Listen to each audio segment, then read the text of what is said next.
G'day, Michael here. This video is half rant, half good reason. Well, hopefully all good reason. It's about our, what I consider to be criminal electricity billing system. Now today I got a phone call from Origin Energy, which is the company I have been with for decades. I mean, the company changed, but I didn't change companies.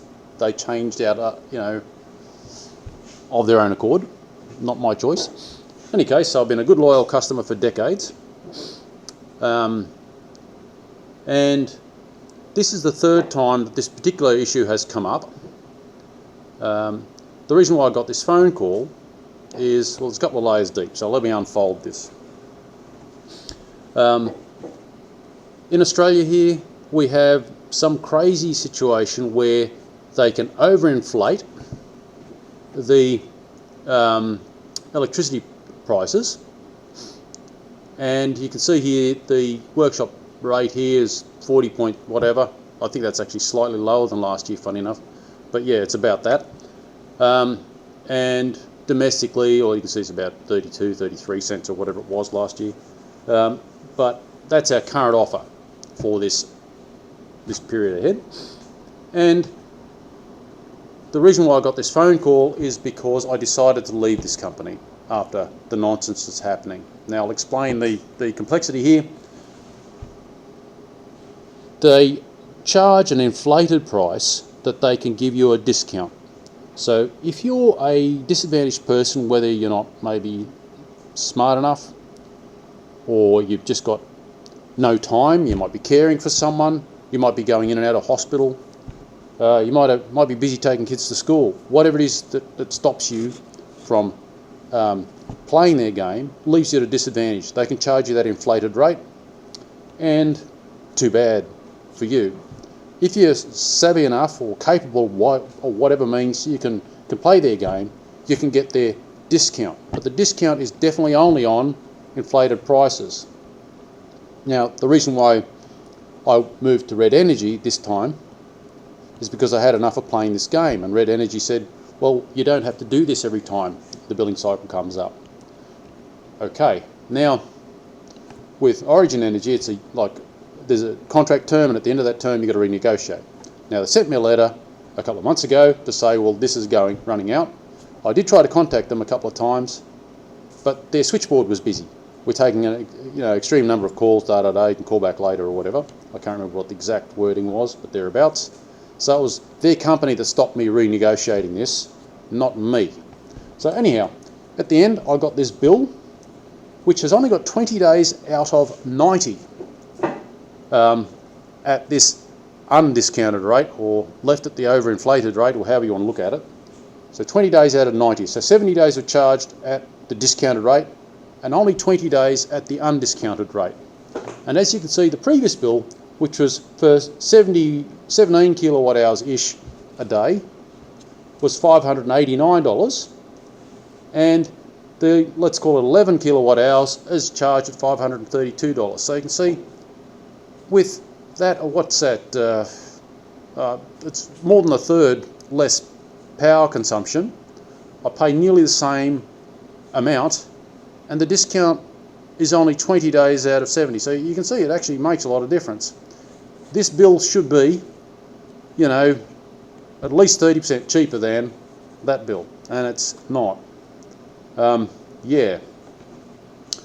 All right, and you can see my energy consumption, I've dropped it about half over the previous year, and here it's more than half over the previous year, both cases. So I've done my best to minimise the power consumption I have.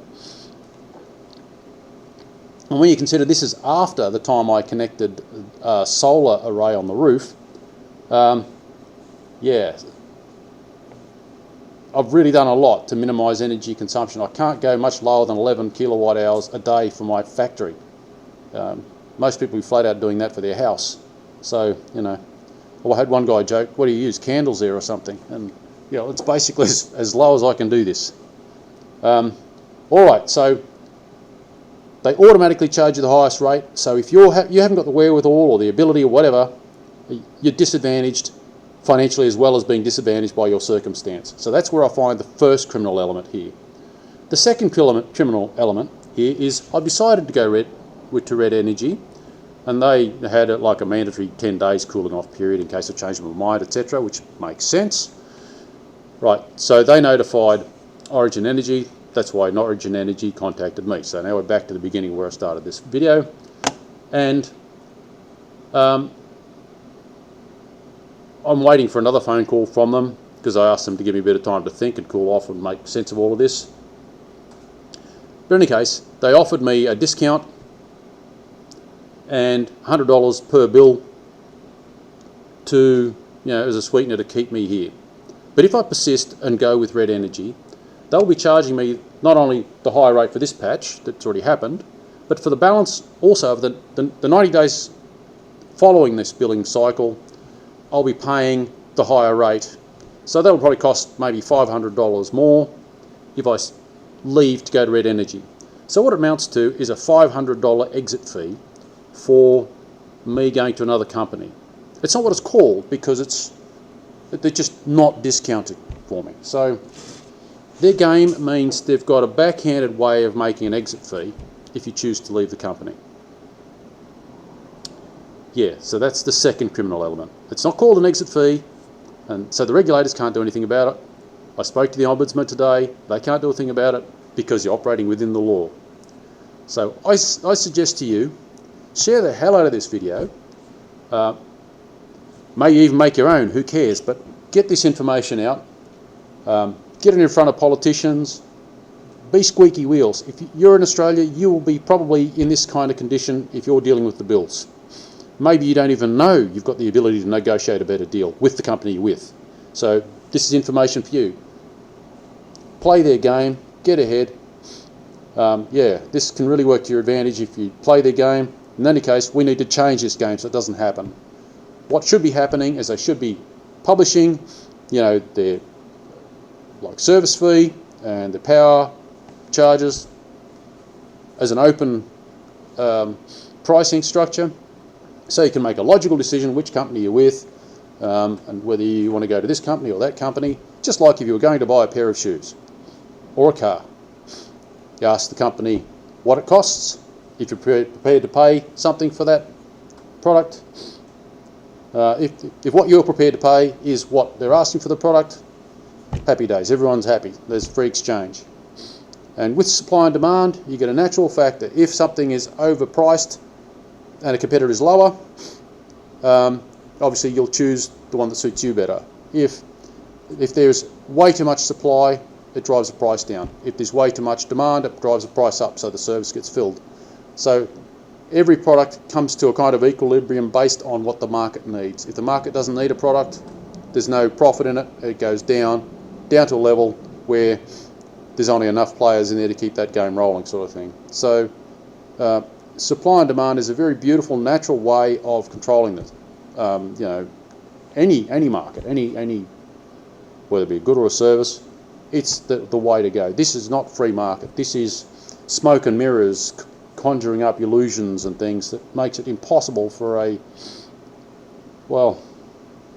someone that's disadvantaged already becomes penalised on top of being disadvantaged. So yeah, share the hell out of this video. Feel free to like, share, subscribe, ask a question, leave a comment. If you're from another place, if you're not from around here in Australia, if you're overseas, leave in the comments how it is in your part of the woods. Now, maybe you've got a better system, maybe you've got a worse system. Let us know. I think this will make a very interesting discussion. Well, I guess that's it for me. Like I said, feel free to like, share, subscribe, ask a question, leave a comment.